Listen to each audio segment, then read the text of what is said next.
Sebastian, how long do you think it's going to take me to make a block diagram? Fuck. That's what I thought. I hand drew mine, if that tells you anything. This meeting is being recorded.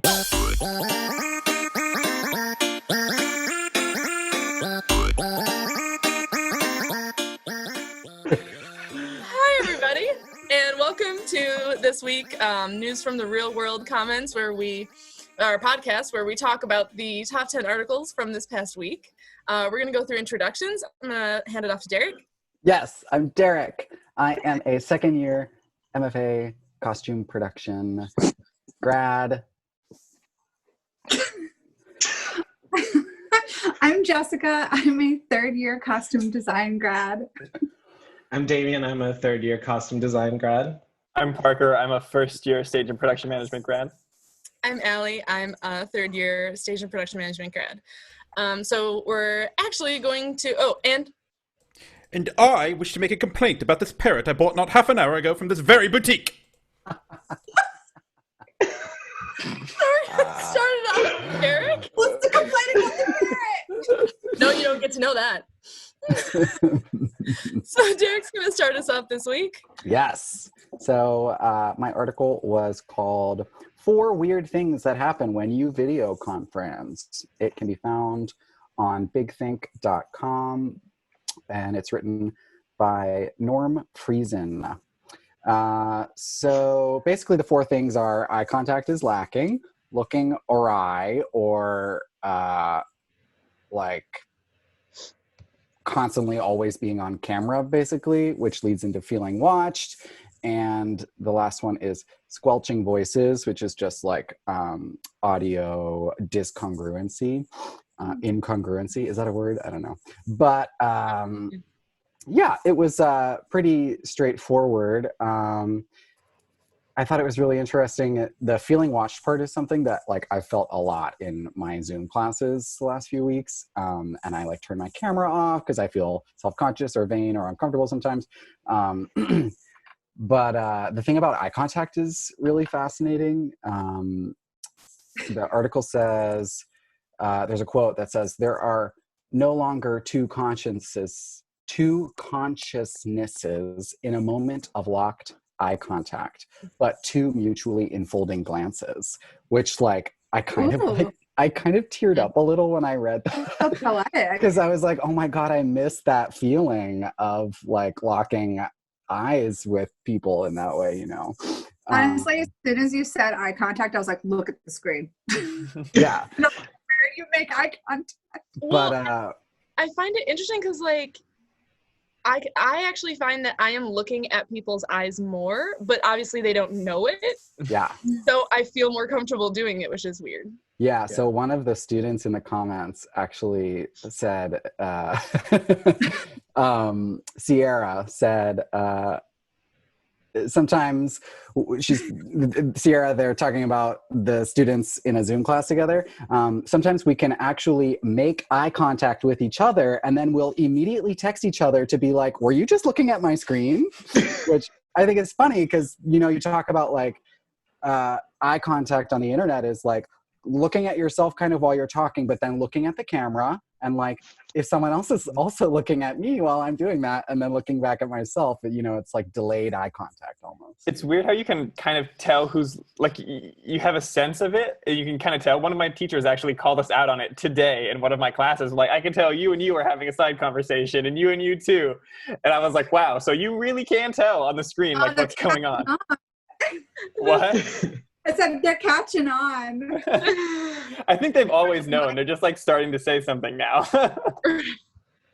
Oh my God. I also love that it points out like the fact that because of the way that these cameras are designed, like there's no way that you can be looking directly into the camera while also like that is something that has bothered me since like FaceTime has been around because it's like that slight adjustment of like, I'm looking at you, but I know that my eyes don't look like I'm looking at you. Yeah. Right. Like I'm on my iPad, so my camera is right where my hand is. So I definitely don't look I don't know. I think I look crazy. Yeah, I Well, don't know then, enough about like technology, but it would be awesome if you could use the concept behind a two-way mirror, but for a camera and a Mhm. display monitor. That would be so cool, but I don't know if that's like a physically possible thing. You should invent it. That should be your Patent it. thesis. Oh my god. Patent Your right now. thesis. Someone at CMU is probably already working on it. Let's be real. So I was like, God damn it! I was already designing that. So, pretty kind of going in straightforward. a different direction, but also having to do with what COVID has changed in terms of social screen things. Is it my article? It is. Amazing. It's titled, Has Coronavirus Turned Instagram into What It Actually Should Be? Would be. And it's by Dance Magazine, written by Teresa Ruth Howard. The whole article is really interesting. I think there were like 2 points that she really wanted to make, was like about like diversity and inclusion in dance, and how it's very hard to have inclusion in dance because it is sort of an elitist concept of like, it's very expensive. It's generally difficult for people who aren't just white to be accepted into it because of even body type stereotypes. Like that leggy woman is like the ideal dancer type. So it was really interesting in that vein. And then on the other side, it also talked about how like coronavirus is turning Instagram into this vehicle for sharing like authenticity versus sharing a sold image. And they're using dance as a way to explain that, because I think like yoga, like, and I'm, I love following dance and yoga Instagram accounts, and the beautiful photo of the half-dressed, yogi in a beautiful pose, or a dancer in a beautiful pose, certainly does garner a lot of likes. And I definitely have, hate liked most of those photos. But I do also find that it's difficult to look at that and be like, oh, that's not the true ideal. That's not the true representation of the art form. You kind of get a little bit of like jaded and tired of it. But then at the time now, what they're saying with Instagram is that it's becoming a place for people to really share like the behind the scenes. I think that reality is like something that people really want to see and be a participant for. And also linking that into the diversity and inclusion conversation is that now there's like dance classes that are being offered online by studios that you really would never ever, like I, as a retired dancer, could take these classes and they're free. And I never would have had that experience before COVID. And I think that that's because people are finding more innovative ways to stay connected, and also to be creative and push creative content in a time when like you can't be paid to go to a sexy destination. You can't be paid for promotion for an event that you're going to then promote that, et cetera, et cetera. I'm seeing it a lot too with like fashion bloggers as well, where the content they're sharing is much more realistic than like the trip that they're being paid for to go on. So I think that that's refreshing. And I also think TikTok has something to do with it, where like it's very playful and people can kind of like be themselves, whereas like Instagram did become a model to sell a concept or an idea. And everyone had a lot of feelings about this article, and there were some really, really, really great comments. Everyone is just very insightful, and I think at the nose of like hitting like the positivity that COVID is pushing in a art form and social media.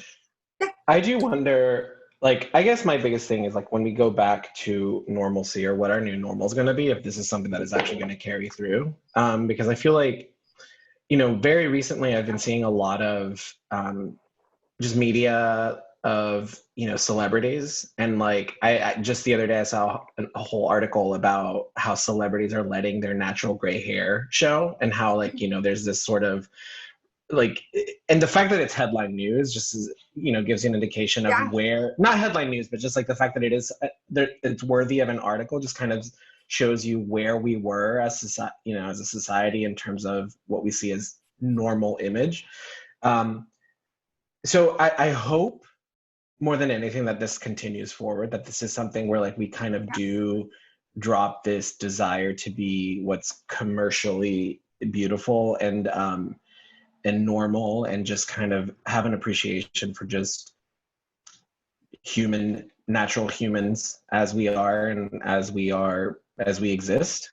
But I'm a little skeptical. I don't think it's going to be the case. I think what's going to end up happening with, especially specifically with younger generations, is like if things go back to normal within 2 years, it's going to be all about the transformation that has happened after the quarantine. The post-COVID blow up that they're going to call it. Like you can already see, like, girl, I got my nails done. I had my pedicure. I got my hair. Like I got my fillers in. Like I am back to normal. And that is a little scary because it does show like that grind that people were doing. They were chasing it. I kind of think like there's two aspects of that, is like showing the reality of like your real life, like versus your social media persona versus like what you're really doing.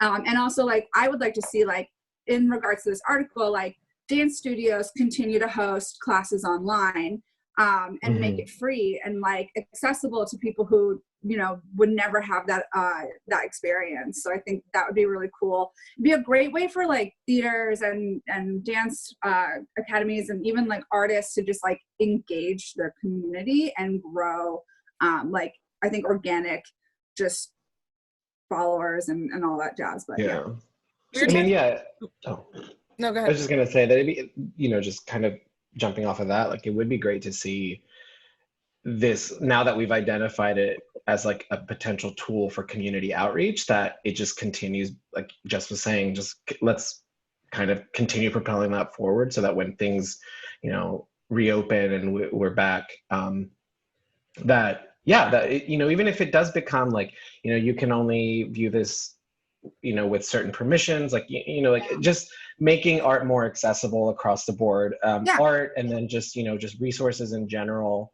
Like how great would it be if you do open this up to people that are, you know, that live in poverty-stricken areas, or like, you know, the poor kid who's always wanted to dance but lives in the middle of nowhere, Montana, and doesn't really have the resources it's to like access it. If a yogi can do it and make yoga accessible and free online, like, or exercises that like, you know, like you can get a personal trainer online with any like 30-day like challenge. It's like, this is such a cool way to see how like companies are opening themselves up to different ways of like communicating with the customer base.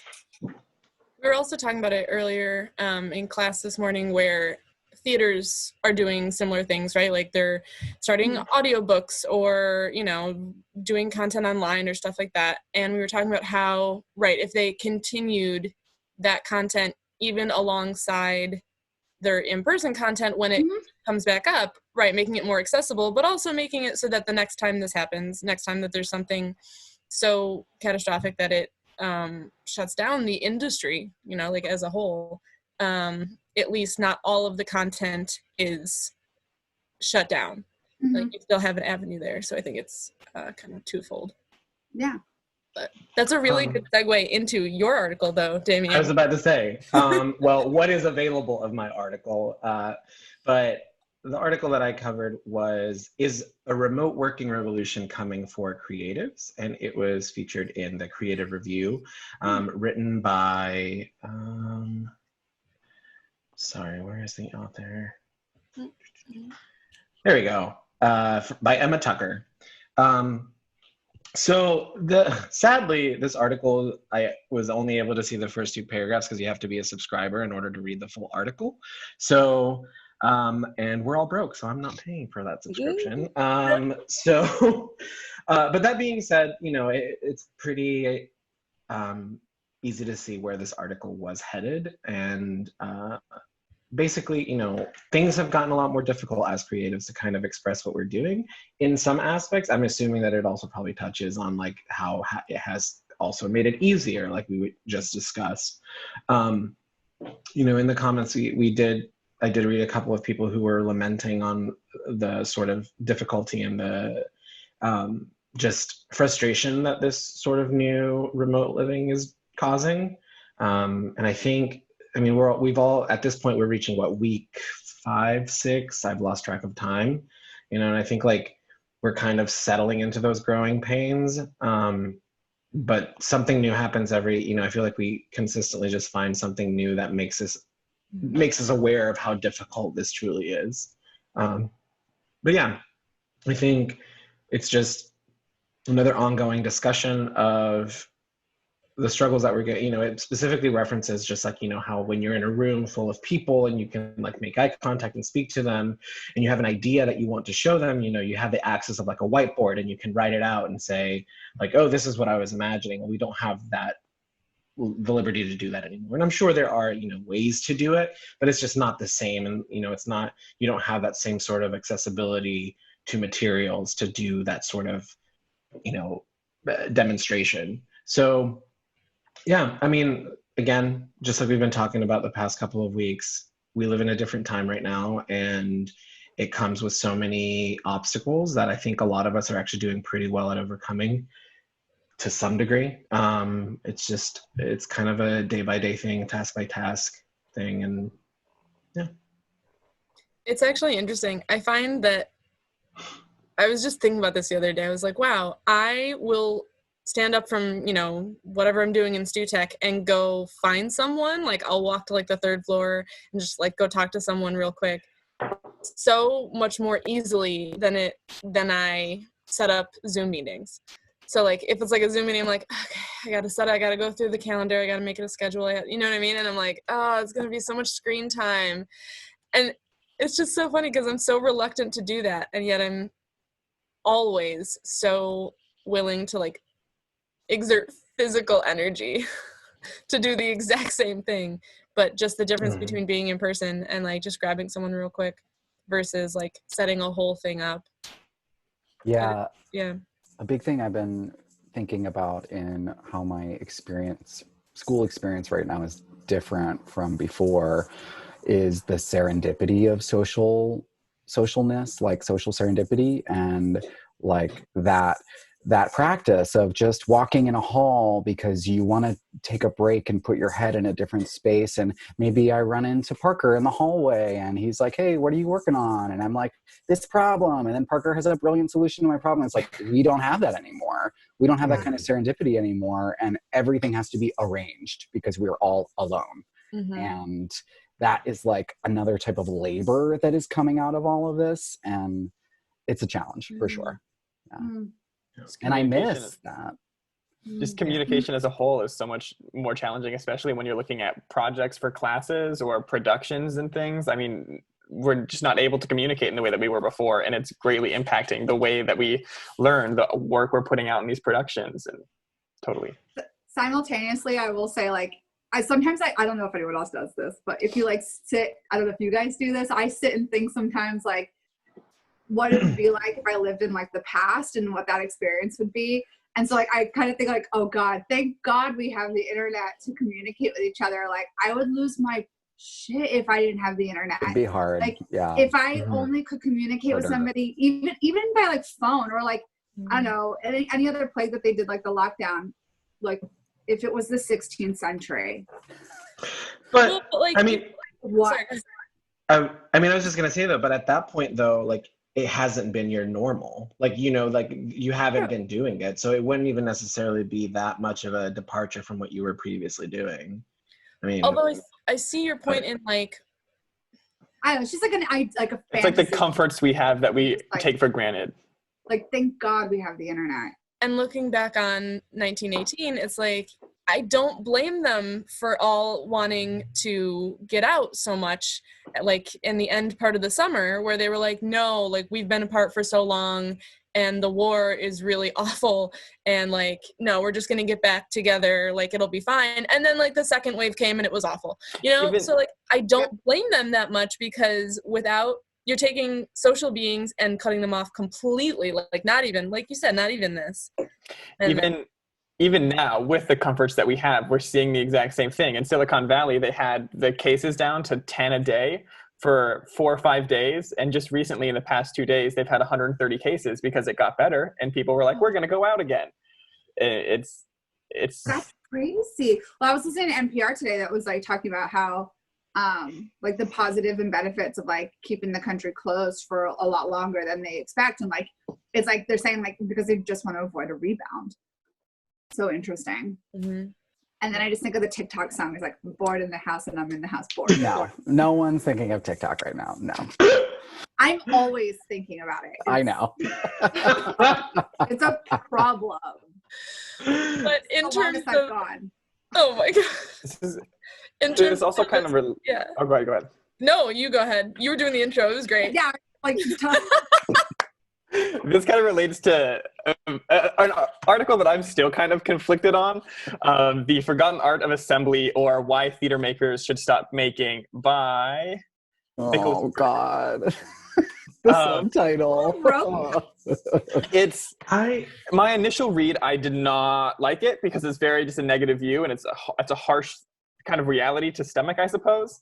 But then reading the comments, I kind of started to see the other side of things, and that there really is I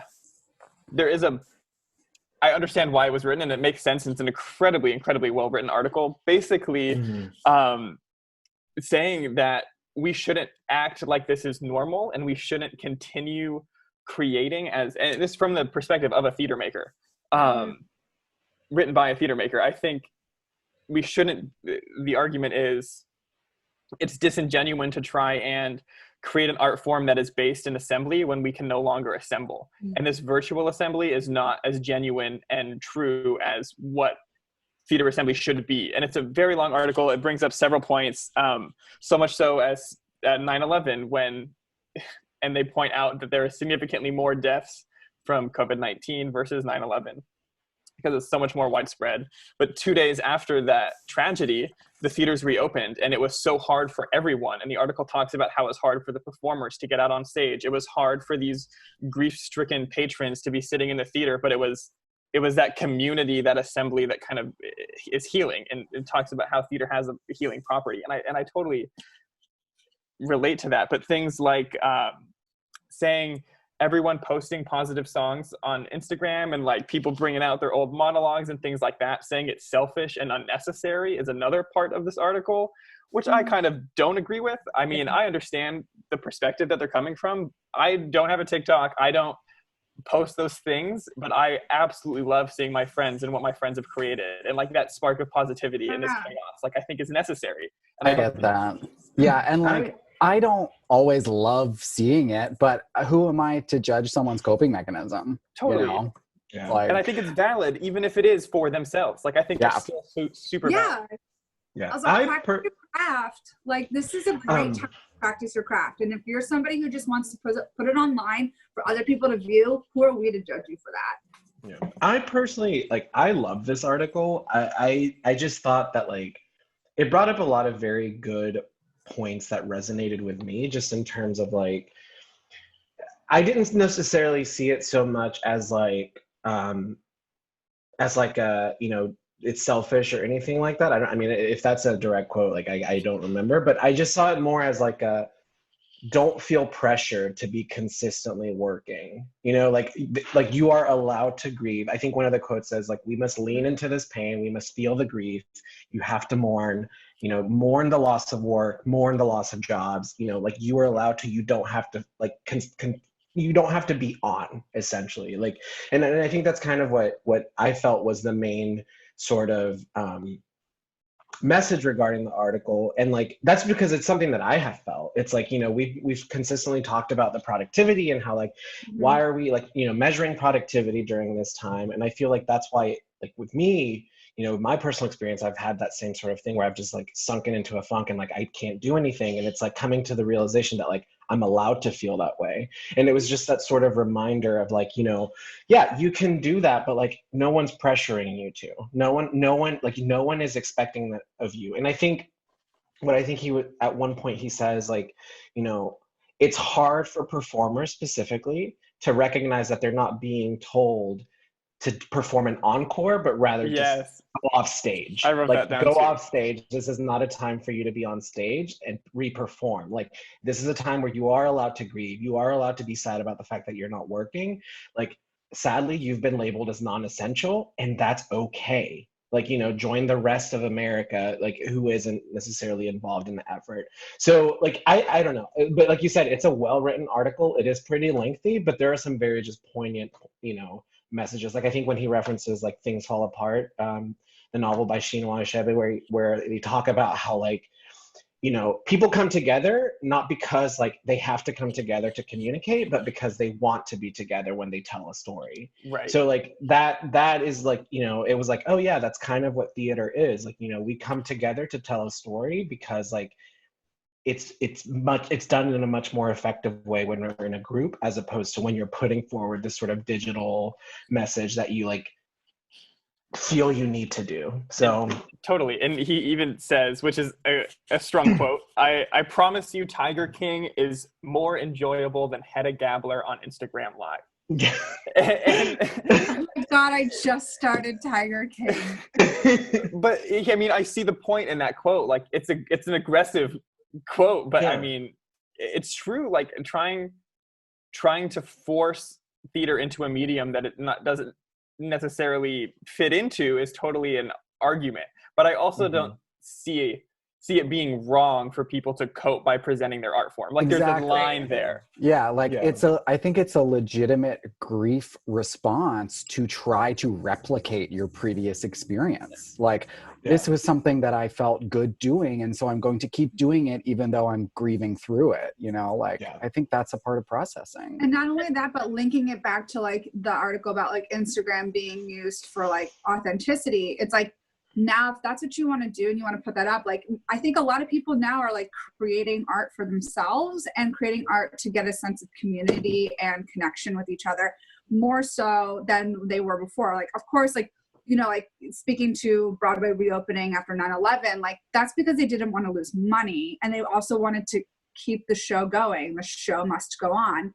But when you are restricted from that, how do you then communicate with each other in a way that like allows everyone to still feel like part of that community? And so I think it's really interesting to see like what comes out is like how people relate to each other through their art, through their coping mechanisms, and how like everyone's sort of responding to it. It sounds like there's a lot of judgment going on. Like, don't judge. Everyone has their own process. And like we talked about last time, like productivity is what it means to you. Like if all you did today was get up and feed your kids or plant or water your plants, like good job. Good job. That's all you need. Right. And like, I think that theater as it was,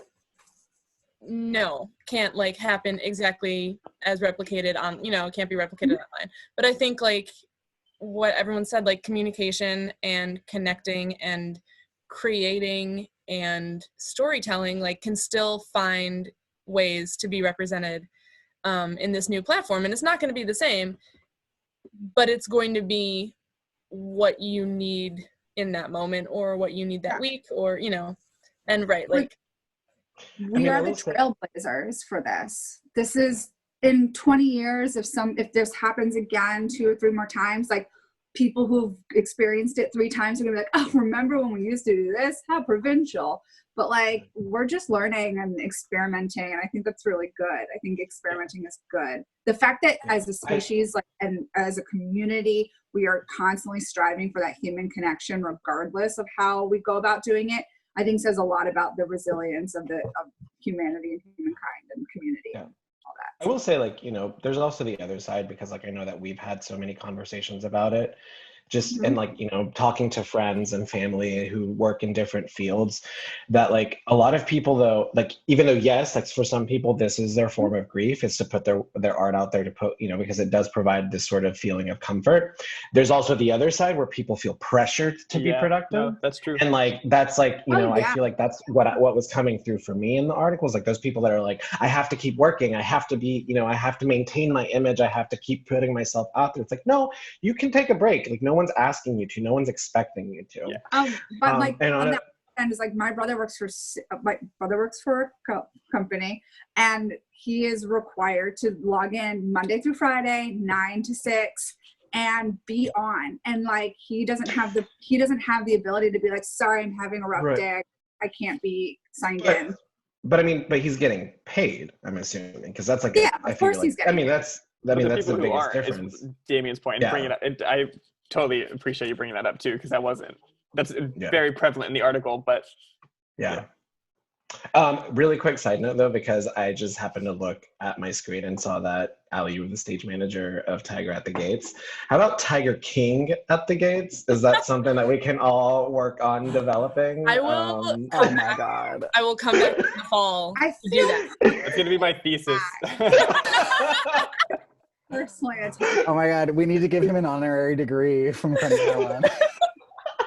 Commencement speaker right now. Oh my God. Good Lord. I mean, at the end of the day, we're all going to be on Zoom, so why not have him have Zoom in jail? Wait, don't, no spoiler alert. I know nothing. Yeah, no, don't. I haven't watched any of it. So, transitioning really nicely because you brought up a credit of mine. And a future credit that I'm definitely going to do. Credit segue. This one is called 4 Ways to Boost Your Chances of Landing a New Job During the Pandemic. I think they mean how to improve your chances during the pandemic of landing a job, but it's fine.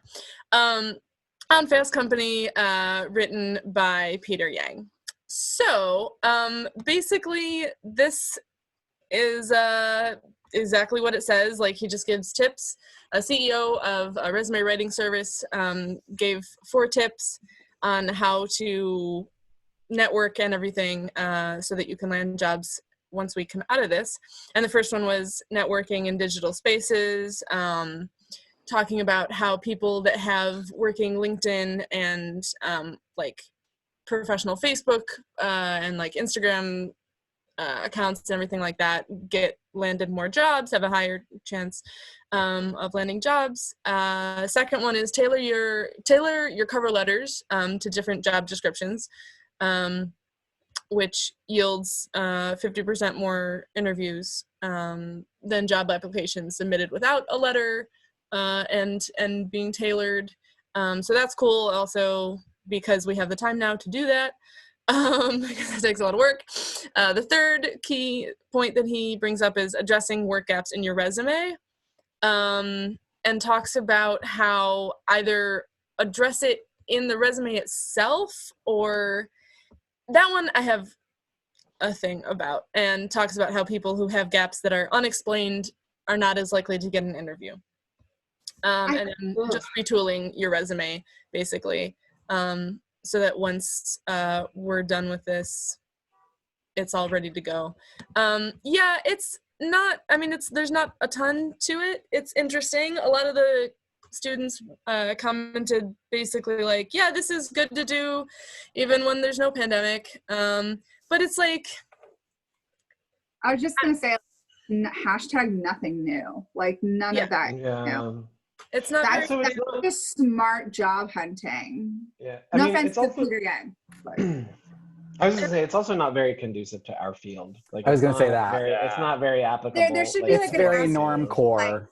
When 33% of your job force lost. Right. Yeah. Like, like it's I mean, I can't tell you the last time I updated my LinkedIn. Like what, like I have had I've never had somebody tell me like, oh, I saw your LinkedIn. Would you consider working for me? Unless it's a spam bot that's like, I'm so glad to hear someone else say that, because everyone's always like, you need LinkedIn. I do not. Like, I have one, but I do not. For certain industries, it's how you get work. Absolutely. Yeah, for sure. But for us, it's. But for us, I'm weird. saying, like, I haven't found it helpful.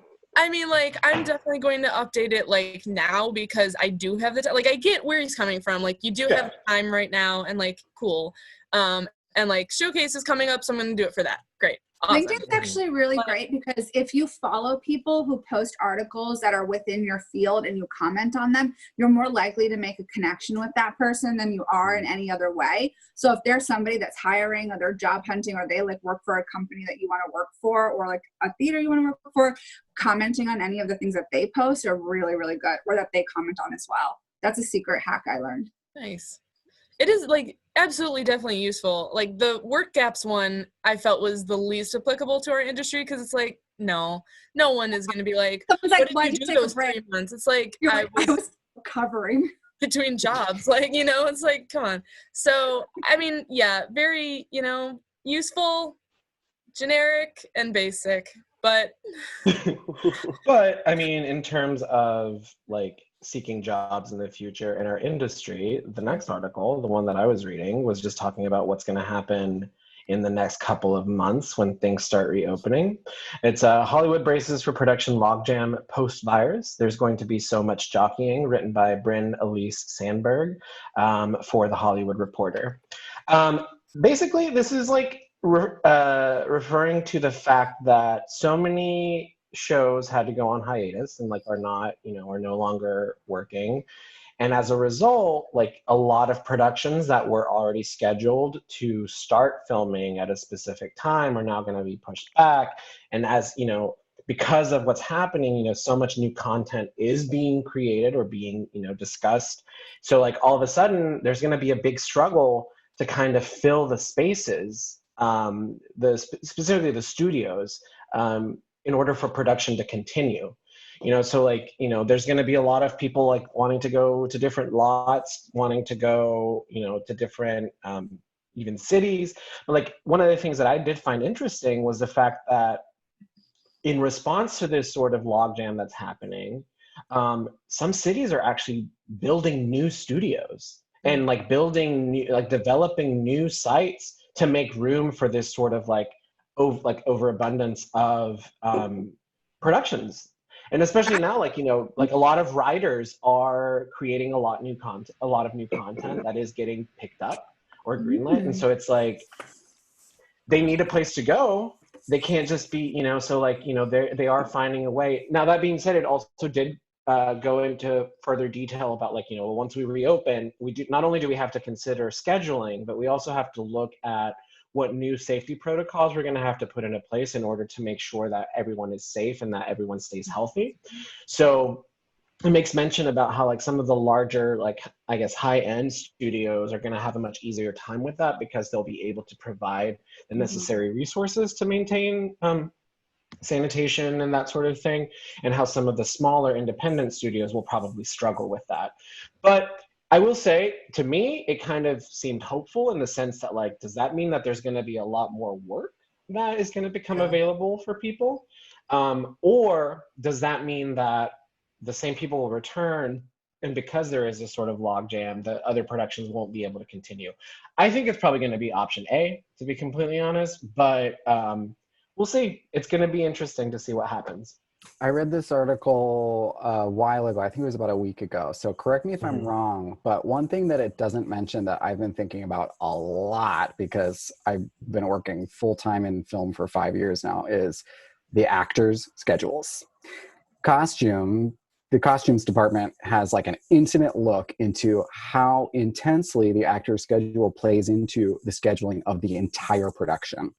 And like down to the days, down to the hours sometimes that they can land in a city and start shooting that morning, And like when you have an actor with a schedule that's booked 4 years out, there is no jockeying. That can't happen. So now we're dealing with an entire industry of schedules that are booked out or not booked out or falling through. Oh my God, I think what's going to have to happen is like a piecemeal, like there isn't going to be a collective solution. It's going to be one individual solution after the next, bargaining. Yeah. And it's going to be affecting the industry for years, I think. Afterward. Yeah. I mean, it didn't touch on that, but like, it did mention like this is going to be a hard thing to figure out, like scheduling. I mean, it very much was very like zeroed in and focused on schedules just across the board about what it's going to do to everything. Yeah, but an actor has like dollar bills over their name. I mean, but that being said, like at that point though, is an actor really going to take on a commitment if they've signed on to already do something? Like, right. I mean, I don't know. But everything gets shifted. Right. Yeah. And especially, I was thinking about it. That's a really good point. I had thought about it for theater, but not for film. Like places that are saying, okay, we're going to do this exact same thing, but just like a year later, it's like, if you're already booked, if your designers are already booked, if your director, if you're like, oh my God. If your location is already booked, like, Yeah, it's crazy. Well, I was thinking like it would be kind of, I was only thinking about it in terms of like money, like studios losing money on all the productions that they had to close, that they'd have to then relook at like, what is the valuable like project to move forward on. So I also wonder if there's like, hearing that there are places and like people planning to like pull in more projects is like very exciting, because I actually thought that there was like a grand loss of projects. Or like maybe it is just like a seismic shift of like what people are deciding to make. That's so interesting. Yeah, and I think there will be a huge shift in the type of content that we want to see as societies now. And there may be scripts that got greenlit that no one is going to want to watch when this is over, you know, because Or those stories are not what we want to see or hear. Right. Yeah. Or conversely, stuff that was not greenlit before is going to be like, wait, no, that's actually really topical right now. You know, like stupid schlocky comedies. Or like it happens. I need a good 90s rom-com. Every major shift, like stuff during the Cold War, like was all like the, you know, aliens from outer space are going to come get us, or like Ant-Man, or, you know, stuff like that. It's like all these things that we can't grasp.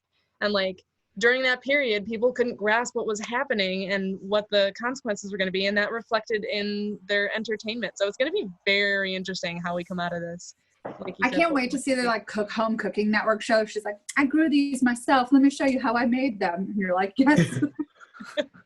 How do I do that? Thinking about the new spaces that might be created, people who are this is my only segue, sorry, the only thing I got. People who might be creating those spaces, are they being social distancing Aware? advocates? Yeah, aware. There we go. Are they? I don't know, Jess. I don't know. Let's talk about it. So smooth. Thanks. From the Engineering News Record.com. No, it's ENR.com. We have computer vision deployed to monitor social distancing on job sites by Jeff Rubenstone. And I think that this was a really interesting article. Nobody had any comments about it. I am disappointed. I would have thought there would have been a bevy of comments being like, this is 1984, but maybe I'm dating myself because people should read that book. So one segue of this this article is talking about how like this company has created a software that is artificial intelligence, and it can like monitor how close people get to each other. And originally it was used to monitor safety standards, and it would send a prompt to OSHA, which I think is great considering that last article that we read about the PA that got hurt on set. And so I think that this is like a really interesting concept. But then at the same time, the article just glazed over the general fact that you are having artificial intelligence monitor your every move. The guy who did his company, who did like invent it or develop it, was saying that if the customer didn't demand it, then we never would have created it, which I find strange. And then, he was like, it's for safety. We're not trying to get anyone into trouble, until a lawsuit is ensued. So there's a lot of like things to unpack there. I think I'm not the best person to give an opinion about this because I lived in Singapore and they used to have like cameras in the bathrooms to make sure that naughty people wouldn't go in, et cetera, and to make sure they were clean. So like Singapore, the fine city, everything that you did was monitored, and it didn't bother me. And so I have a strange relationship with being monitored by the government. I do think this is a really interesting article because I think it does bring up a lot of questions about like, what is the future of utilizing this to maintain safety? Because the last safety act we had was the Patriot Act. So that's all I have to say about that. And I do think it's interesting. I'm glad that I do think it's very interesting, right? The technology and the fact that like the whole monitoring system, and for good or bad, and if it's used for good or evil, like it is very interesting and groundbreaking. But I think it's funny that they bring it up to OSHA because like OSHA's really great, but OSHA's not like the quickest about responding to things and monitoring and like following up. So when does it get pushed to like a health and safety administration with the government? When does totalitarianism, when does observational protection become totalitarianistic behavior by a government? I think that highlights like our modern issues with technology security, and that I don't trust this security of technologies like in general. I think just because we see so many violations of it in a way and manipulations of that data, mostly for profit under capitalism. So like I'm super skeptical, but if there could be some kind of magical guarantee that like my data is not going to be used for anyone's profit or against me or against anyone else, then I would be happy to personally share that, like as long as it was under lock and key, you know, but we don't have ways of guaranteeing that yet in our time right now. I do find it funny that in order to do any thesis survey, you have to like promise and guarantee that no information is going to leak out and you're not going to, you know, it's going to be burned or, you know, encrypted or whatever. And like government monitoring us. Well, that's like, if you're ever interested about that kind of information, like Netflix has a great documentary called The Great Hack, which was about the Cambridge Analytica company that like basically just mined everyone's information for like a ton of political situations. And so I think it's interesting, so growing up in Singapore, like people, you would get monitored for like the beneficial safety and the beautification of Singapore. So it's like there were cameras everywhere. If you spat on the ground, it was $500 fine. It did keep Singapore incredibly beautiful, but also like if you did anything wrong, like you have the government like parenting you. And then I think that's a conversation about like how far can a government go in parenting its citizens. And then I think what's interesting about this article is that he said if a customer didn't request it, then we never would have developed it. And it's because a customer wanted to make sure that people on site were adhering to the COVID rules. And so I think that that's really interesting to say, like, how much power does the consumer have in helping to develop certain kinds of technologies to A, keep us safe, or B, to control us. Dun, dun, dun, dun, dun, dun, dun, dun, dun, dun, dun, dun, dun, 1984, read it. Yeah. Read it. So I have no good segue for this one, other than it's just really flipping cool. Yeah, So, I'm ready. Yeah, good. Take it away. So my article was called... Oh, you're on mute. You blew it! Did I get it? Am I good now? Yeah, you're good. Okay. Sorry, I meant to press my my escape full screen and I pressed mute instead. Forgotten Blueprints reveal a late tweak to the Statue of Liberty's torch arm by George Dvorsky. Go down to the red part because that was really cool. This is the content I'm here for. So basically, the arm that holds the torch was like canted out slightly more, but with like they were trying to figure out a way to have the original supports be able to do that. Yeah, it's cool. I don't like personally nerd out about stuff like this. I think it's cool when people get excited though. I'm trying to see if there was a comment that I'd highlighted. There wasn't. Yeah, it's amazing. These blueprints were found and auctioned in 2018, and it's incredible that they are in that condition and that you can see them that clearly, being like 100 years old. It's pretty wild. I wonder if has anyone been inside the arm to like see if those tweaks were made? No, so I did nerd out about this. Okay. I actually think this is really cool. So Derek, correct me if I'm wrong, the initial designs by Eiffel were like for structural purposes, right? Like, because it has to be structural. And so the shoulder was wider and more upright because it was like holding it up completely.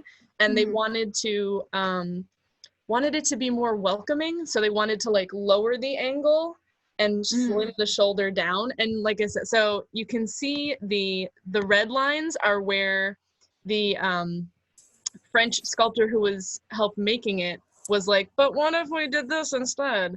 And then they just did it. Mm-hmm. Yeah. Which like, it was just like, I find hilarious because like if you already fell, you gotta be pissed. Yeah, I mean, it was just like artistic over practical, and he was like, we want it to be pretty, so let's move that arm. It just makes me think of like things that happen in the fitting room all the time where you're like, I know it's gonna be really hard, but could you like maybe hem it a quarter of an inch? Like that's just fine, a quarter. Right? Like, yeah, so And it brings That's really cool. yeah, like it brings into question, like, even though like you're the I mean, again, probably not the right way to go, definitely not the right way to go about this, but long time ago.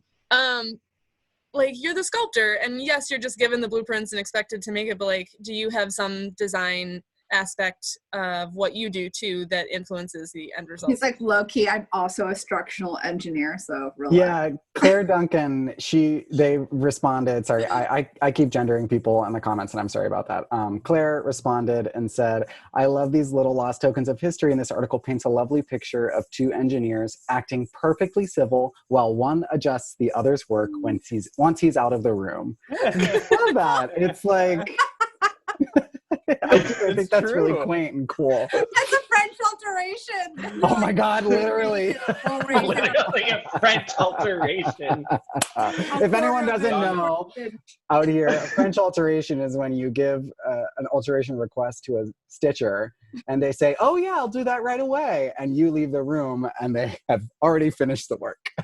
And they've hung it back up, finished. They don't do anything. And then you get back like, and you're like, it looks so good. Yeah. Like, really nice. Yeah. we did what you asked, and you're And they're so like, right. I It looks so much know. better. So much better. Oh my God. That's hysterical. Oh, that's so funny. I love it. That's also a really lovely comment. It's Yeah. hysterical. That's a really lovely comment. Good job, Claire. So, talking about other old pieces of work. Yeah, I got nothing. It's dwindling, y'all. It's dwindling. So on Mary Sue, we have To See or Not to See. I was like, what? Feminism in the Works of Shakespeare by Jessica Mason. Yeah, this is kind of an ongoing, discussion. Is Shakespeare of his time but forward thinking, or is he just like sexist and doesn't write very good, women roles? So like, I don't know, people fall on both sides of that spectrum pretty heavily. I've never really met someone who was just like, yeah, I don't know. But I'm like ready to argue. Let's go. I am all here for it. I don't know if we're on the same side or, oh, she's gone. I actually think it's up to the artistic director and the director and the actor. I think that the beauty about Shakespeare is that it can be interpreted over time. And something about him is that I don't think I think people get lost on the concept of Shakespeare himself, but like he just took plays that were, and stories and mythologies that were already being told and made them iconic because of his iambic pentameter and his ability to tell story for the stage. But I do think that it is up to the artistic director, the actors, the designers, and the director to kind of be like, how far do we push this? How, like, because, I've seen a McBee where Lady McBee is worried and constantly washing her hands and stressing out to her being OCD and very controlling and powerful. So I think it just depends on how you play it in a way. Yeah. That's all I'll say. The article, basically it was honestly a very, some spelling errors and stuff like that, and grammatical errors. But it was a very Red flags. I was like, I take you less seriously now. Yep. It was a very pro-Shakespeare, pro-feminism article. I mean, it wasn't bad, like it was good, but again, I am someone who, I do think that he wrote women very well for his time, like very well for his time, and they've definitely stood up throughout the years. There are definitely those that have their flaws, but I do think it is like 90% of how it comes across on that stage is up to the actors and the director and the designers, and like, oh my God, so much. Definitely in the words that they say. So yes, the credit to him for that. But like, we did a production of Taming of the Shrew a couple years back, and the end part where he's like, tell her like why being obedient is good. And there was a point in the rehearsal process where like it wasn't really working, and then I don't know if it was the actors or with the director, I don't know what it was, but they came to the place where they're like, what if we play with the fact that this is a game between the two of them, and like they're making fun of, you know, they're actually making fun of it, but this is how they make fun of it, and like they're putting on this show. And so he like invites her to like jump into the play with him, and she's like, oh hell yeah, and then she's like, of course you have to be obedient, and it was brilliant. It was like play acting misogyny as a commentary on it. It was so good. That's so it's cool. like, and it's the same words. We didn't change the script, you know, but oh my god, so good. So I do think it's all in how you do it. I mean, and truthfully, the argument too is like, oh, you're gonna attack like Shakespeare. No offense. Look at half of the roles that are written for women now. Now they're garbage. Like, I have friends who are in Hollywood right now, and she's been a slut, a prostitute, a whore, an ex-girlfriend, an adulteress. Those are the things on her resume, because those are the only roles written for young ingenues besides the romantic love interest. Random question. Does anyone know if any Shakespeare scenes passed the Bechdel test? Ooh, I'm going to Google it. Yeah. I don't know. I never thought about I'm that. unfamiliar with that. Would you explain what it is, Derek? The Bechdel test? Yeah. Yeah. So Alison Bechdel is a writer who developed these criteria for scripts, and someone should look this up while I'm talking about it to fill in the gap. So you have to have... It's the Good Place. Two women... Oh. Sorry, go for it. No, Jane. It was brought up in Jane the Virgin. Sorry. I was like, I know this, but I don't know why I know this. So it's about two women who... Oh. Go for it. Let the woman two women who talk to each other about... okay, fine. It has to have at Just go for it. Okay, so I found this article. It is... I wish I could share. It's Heather Fruck, and it's her blog, but it says, does Shakespeare pass the Bechdel test? And a Bechdel test considers a scene has to have at least two women in it who talk to each other about something else besides a man. And I have heard additions where one has to at least be named, et cetera, et cetera. So, and that's it. And it says they began searching. And it says they highlight a place in King Lear, and then Titus Andronicus, I can never pronounce that, also might pass the test. Macbeth does not pass the test. No. Pericles does not. Wintertale does not. King John does not. Second Henry and IV does not, for two reasons, because the interchange between Lady Northumberland and Lady Percy has them talking about the king. Tempest does not. Henry VI does not. Henry V does not. What does? Sorry, the only ones that seem to is Titus Andronicus and King Lear. Interesting. I feel like As You Like It does. I feel like this is also one article, one person's opinion. I would love to see a Shakespeare scholar like attack that. That would be that'd be awesome. Let's do that. Oh, I guess like one of the beauties about Shakespeare is the fact that, you know, it is public domain at this point. So it truly is up to the interpretation of the directors and the actors. Because I think about this too also with opera. You know, like so much, there is a lot of misogyny in opera that I've seen handled in very interesting ways.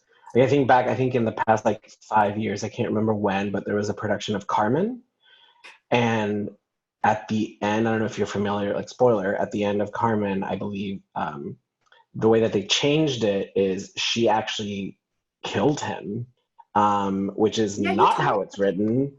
Like I think she's the one that usually gets killed, but they swapped it, and it was like a huge shock, but it was like, it made commentary, and it's like, you have the liberty to do that because it's so old. So like, you know, I agree with Jess. Everything Jess said, it's completely up to the director. It's completely up to like what story it is that they're wanting to tell and where they want to focus it, and who, like, you have the liberty to decide who's at power during the story. And your casting can help tell that story, et cetera, et cetera. How you cut and edit the whole entire play.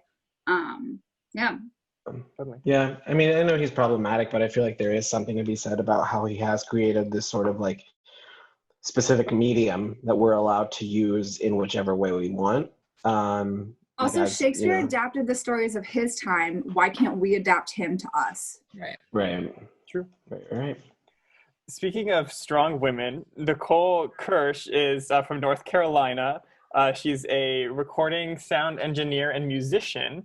And this is a short little bit on soundgirls.org called The Perfect Bedtime Story, where she reads a new book, Women in Audio, by Leslie Gaston Bird, to her 8-month-old daughter, Ripley. And I think that that's super cool that she's reading these things, and she is very adamant about the fact that she is well aware Ripley does not understand at this time what she is saying, but just instilling those values in her daughter, and that it's something important to her.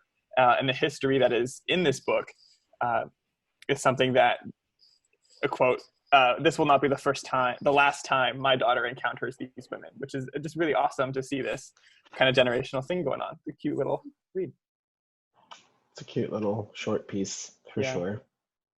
I think Cute pictures the too. New York Times came out with an article that was like the top best like books to like keep or whatever, and Harry Potter was at number 1, and all it said was, these books are worth having children, so you could read them to that mother.